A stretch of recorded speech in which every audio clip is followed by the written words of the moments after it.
Bienvenidos a Aprendiendo a leer para disfrutar la lectura. Hola, mi nombre es Ana Herrera y actualmente me encuentro cursando el 5º semestre en la Escuela Normal de Tenancingo en la licenciatura de la Enseñanza y Aprendizaje del Español. En este video aprenderemos que no solo se trata de leer por leer y que no solo agarro un libro, comienzo a leer y listo, porque a veces porque hacemos eso no comprendemos la lectura al 100% o no sabemos lo que estamos leyendo.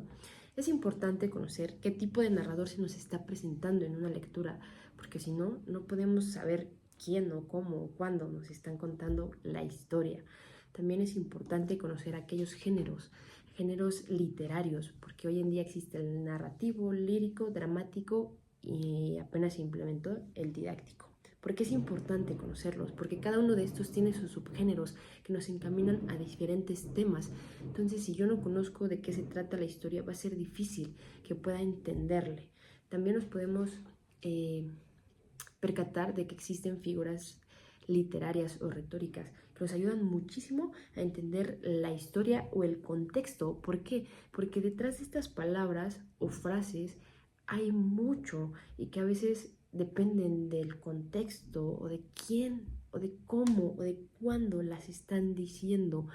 Y esto nos lo explican estas pequeñas figuras literarias que podemos encontrar en una lectura y que a veces ni siquiera nos damos cuenta. Y por eso es que no podemos comprender al 100% nuestra lectura.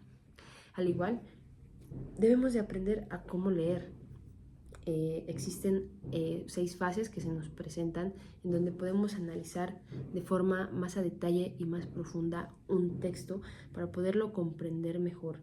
Entonces, pues acompáñenme a conocer un poquito más de esto.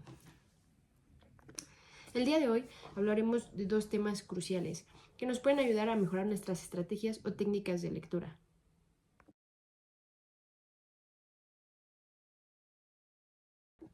Para empezar, debemos de conocer que podemos encontrar 3 tipos de narradores. Puede ser narrador en primera persona, que se refiere a que no siempre es el protagonista, pero sí uno de los personajes principales. También podemos encontrar el narrador en segunda persona, que ya aquí se dirige a nosotros como tú, ustedes, ya no está narrando él su historia. Y por último, en tercera persona, ya va cuando el narrador está contando la historia de alguien más. Ya no participa él dentro de esa historia, sino ya él es el que cuenta esa historia. En esta primera parte realizamos un ejercicio de un fragmento de Aura, en donde el texto original está escrito en segunda persona y nosotros tuvimos que realizar la traducción a tercera persona.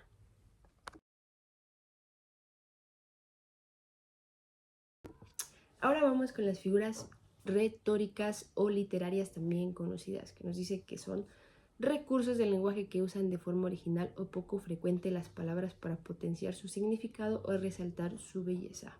Ahora veremos algunas de ellas con algunos ejemplitos para poderlos comprender un poquito mejor.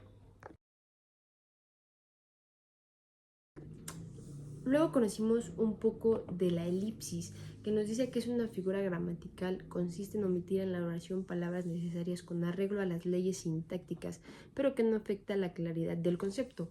Y un ejemplo claro que podemos encontrar Podemos es en los encontrar poemas, el que narrativo, son de lírico, corta extensión, dramático y pero que nos didáctico, pueden cada uno decir con sus subgéneros, mil y es cosas, importante que sin aprendamos a necesidad reconocer de estar estos, ya que en escritas muchas ocasiones o tener llegamos tantas a palabras ahí, ¿no? confundir Sino lo nos que dice es el mucho con muy género con el poco subgénero. y lo necesario.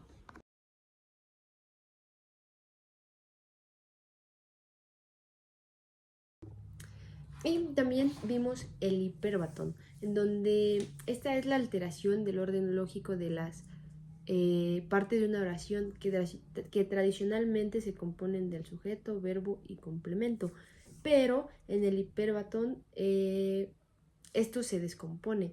¿Y para qué se descompone? Para poder darle un ritmo y modificar el valor de las palabras.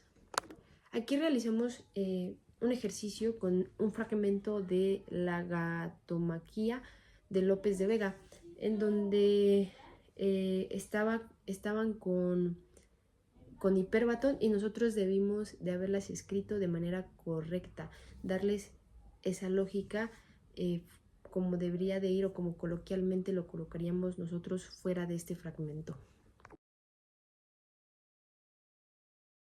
Y por supuesto que hablamos de la metáfora. Y la metáfora nos dice que es un tipo de figura retórica que traslada el significado de un concepto o figura a otro real, estableciendo una relación de semejanza. Y pasamos con el segundo temita, que nos dice que son los retos y desafíos de la lectura. Y aquí para comenzar a hablar, podemos hablar de los géneros literarios, que anteriormente solo eran 3, pero hoy ya podemos encontrar 4.